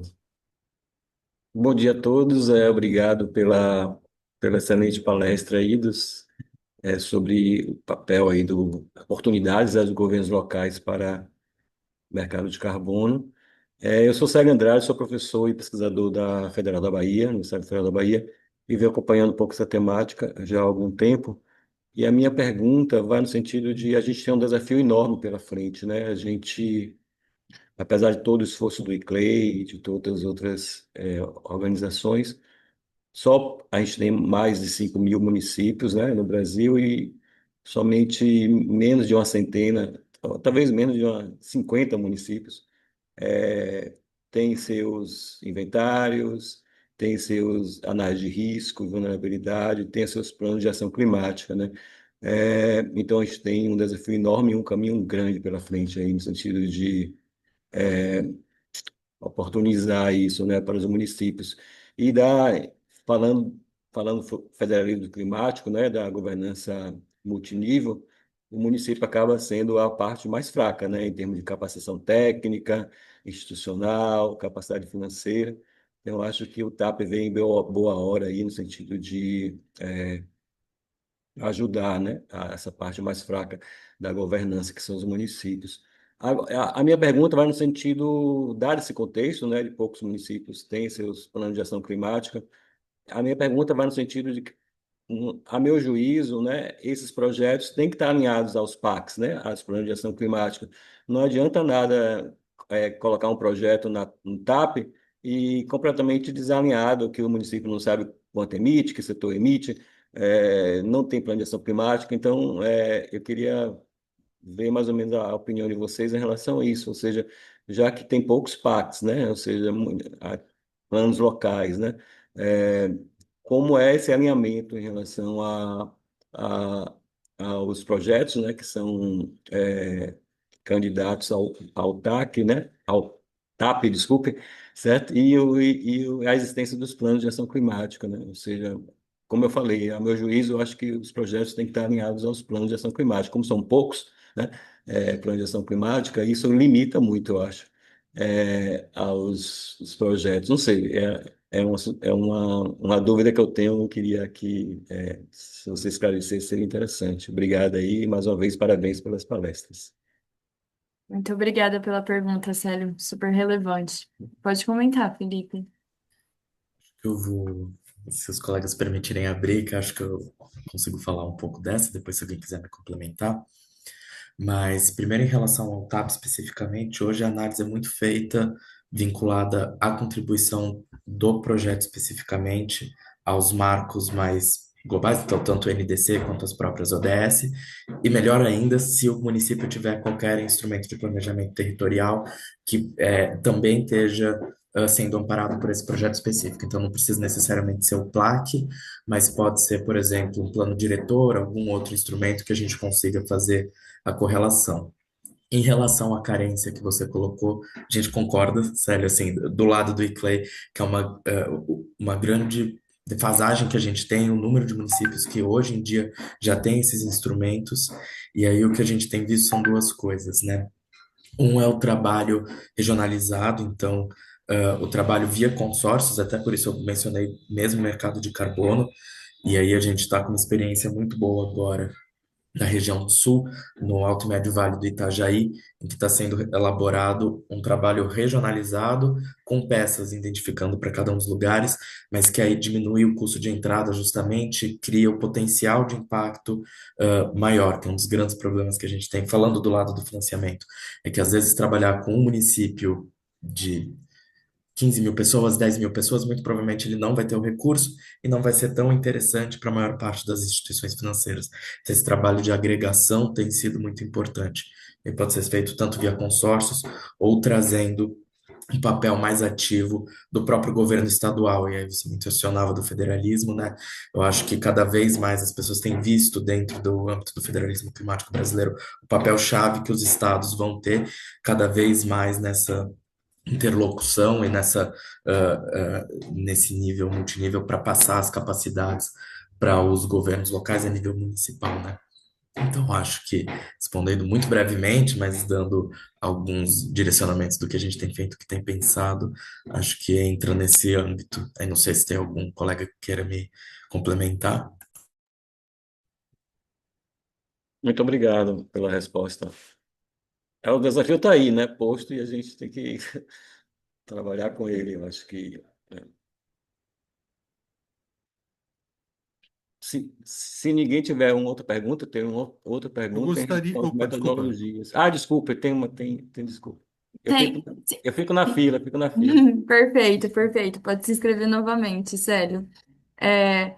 Aloysio, perdão, acho que Isso. tem uma antes do Rodrigo. Ah, então desculpa. Eu vou só ler a do Rodrigo e a sua vem em seguida. Mas a pergunta do Rodrigo é para o Pedro, e ele pergunta: o Brasil teve uma participação importante no CDM e apresentou um grande número de projetos com pedidos de transição para o artigo 6 do Acordo de Paris, cerca de 128 entre PA, POA e CPA. Para dar sequência a esse processo, os pedidos de transferência devem ser analisados pela autoridade nacional designada, no nosso caso o MMA, até o final do ano. Há alguma perspectiva de avaliação desses projetos nas discussões em nível de governo e no âmbito do SBCE? Ou isso acabará sendo postergado até a conclusão da regulamentação do SBCE? Além disso, existe a possibilidade de se discutir a transição desses projetos para o artigo 6.4 de forma voluntária, isto é, sem necessidade de conferência de ajustes correspondentes? Então, a pergunta é para o Pedro, mas se outros colegas da mesa quiserem complementar também, podem sentir-se livres. Maravilha. Obrigado, Rodrigo, pela pergunta. Em relação a essa questão da transição de projetos do MDL para o 6.4, a gente tem conversado com o governo e eles já têm, né, bem avançada essa discussão dentro do MMA. É bem provável que até o final do ano a gente vai ter esse processo já avançando, né? Pelo que nos foi passado é que eventualmente ainda precisaria passar por uma avaliação dos aspectos legais, né? A proposição do governo, mas a ideia geral seria de não fazer qualquer tipo de restrição, pelo menos por parte do governo, em termos desses projetos que pediram a transição, mas avaliar questões de salvaguardas, se há, né, algum impacto, dar oportunidade eventualmente para alguns atores que eventualmente possam se sentir impactados pelos projetos ali que solicitaram a transição para expressarem essas preocupações e que aí o governo possa pedir esclarecimentos para o projeto antes de conceder essa aprovação. Obviamente, depois que eles aprovarem, tem todo um processo que diz respeito ao NFCCC, né? Então, eles também têm que aprovar, né? O SBM tem que verificar se o projeto que está solicitando, né, a transição, ele segue todos os requerimentos ali do âmbito do 6.4, e esse vai ser um processo que vai ser feito posteriormente. O ponto de interrogação é justamente no lado que eu diria, primeiro, né, obviamente, uma coisa é o que foi indicado, outra coisa é o que vai ser feito na prática, né? Então, a gente, embora tenha essa perspectiva, a gente vai ter que aguardar para ver como é que as coisas vão evoluir, até porque sempre quando a gente fala de processo de consulta, talvez isso demore um pouco mais. Mas falando do âmbito internacional, como, né, o próprio 6.4 deveria ter já avançado nas metodologias, né, para que esses projetos deixassem de seguir as metodologias do MDL e passassem a seguir as metodologias do 6.4 no ano de 2025, né, no final do ano de 2025. E eles ainda estão, né, num processo de buscar a aprovação dessas primeiras metodologias.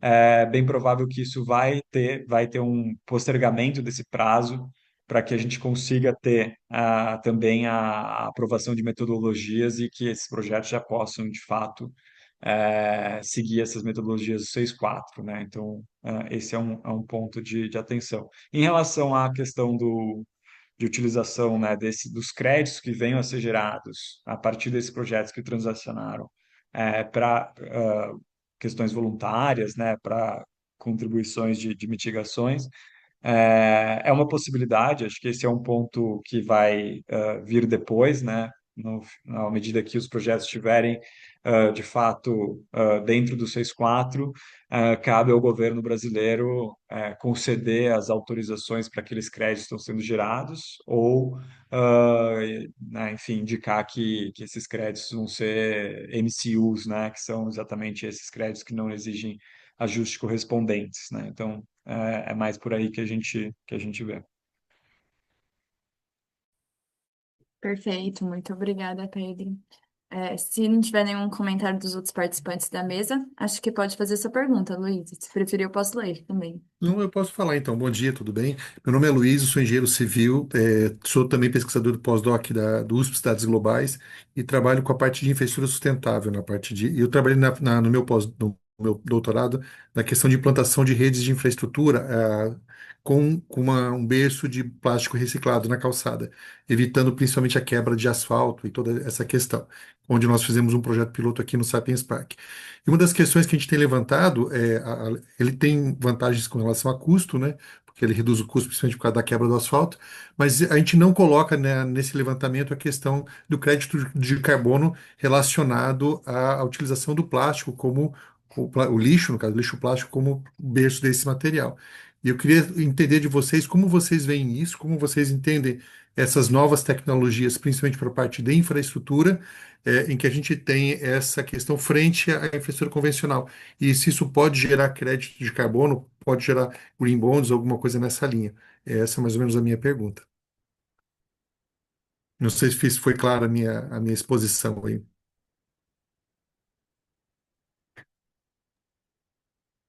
Super claro. Bom, É, não sei qual posso participante quer começar, comentar. talvez? Perfeito, Ah, Pedro. bom, obrigado, Luísio. Bom, não vou falar das metodologias específicas, porque tem tem inúmeras metodologias, e eu não conheço todas as metodologias para te dizer se a gente já tem ou não uma metodologia em relação a isso específico. Ah, mas em relação ao conceito, acho que sim. Acho que faz, pelo que você explicou, faz total sentido, né? Ah, cabe, né, verificar se há uma metodologia. Caso não haja uma metodologia, desenvolver uma metodologia. E aí, todas essas certificadoras que eu mencionei, elas permitem, né, que enfim, stakeholders ali do mercado possam desenvolver metodologias, propor essas metodologias, e aí elas vão passar por uma avaliação para ver se elas são aprovadas dentro do padrão. E aí, a partir disso, você pode, de fato, seguir essa metodologia e justificar a geração de créditos a partir da utilização delas. Mas acho que o principal ponto aqui é, de fato, essa questão da adicionalidade, né? Algo que eventualmente estaria gerando, né, emissões, né? E a partir de uma troca ali, de uma inovação tecnológica, ah, você conseguir reduzir essas emissões. E demonstrar que, eventualmente, né, essa não é uma prática comum, essa não é uma prática comercialmente viável, né? Então, é uma prática que ainda precisa, né, desse apoio do crédito de carbono para ganhar escala de fato, isso poderia representar um ganho importante aí para a redução das emissões.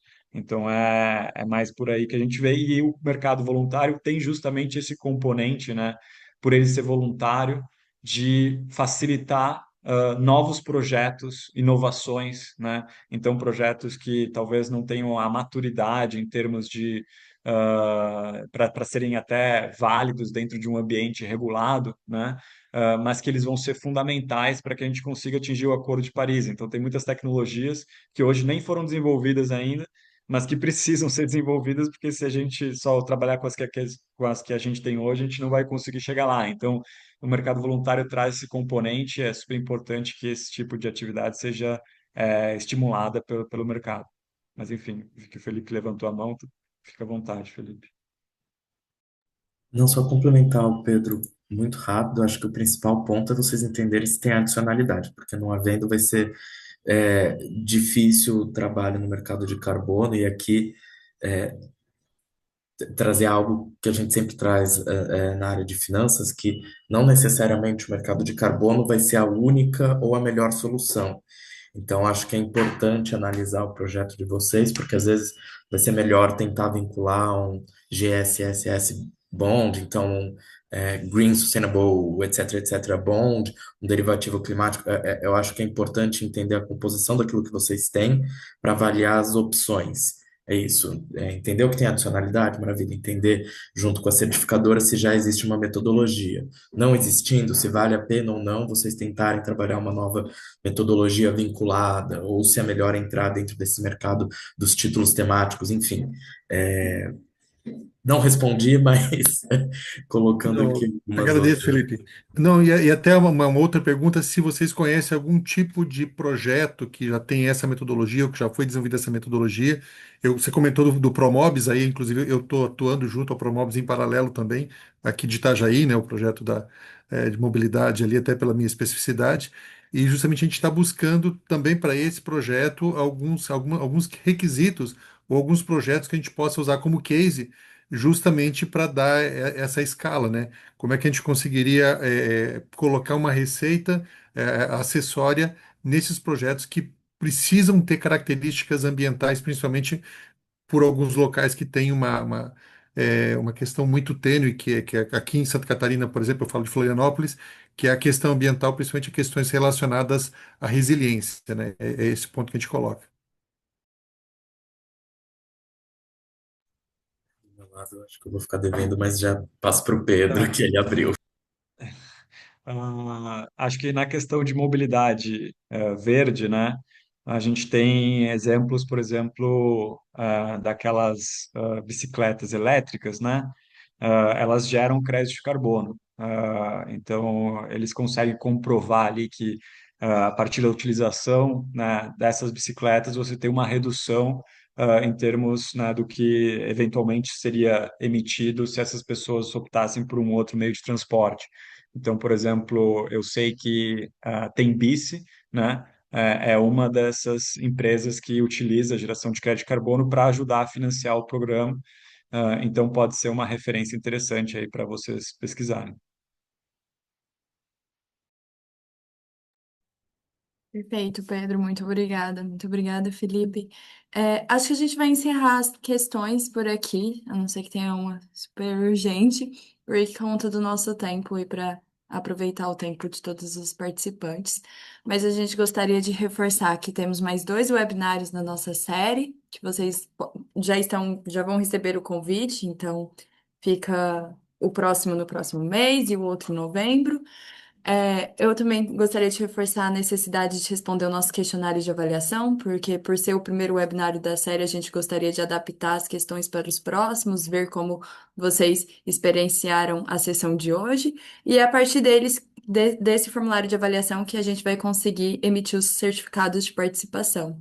Eu gostaria novamente de agradecer a todos que participaram, seja com palestra, com as falas que foram super valiosas para a gente, que abriu muito bem a nossa série, seja com a participação como ouvinte também, porque a gente entende a necessidade de trazer esse tema para os nossos municípios, nossos governos locais.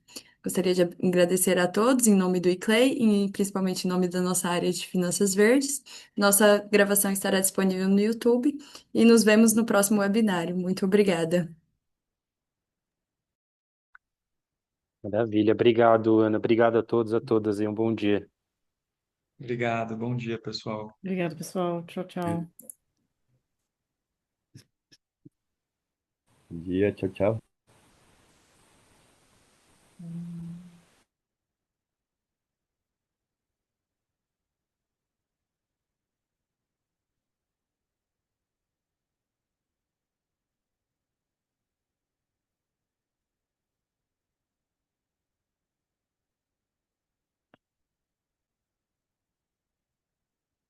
Acabamos. Vou fechar tudo.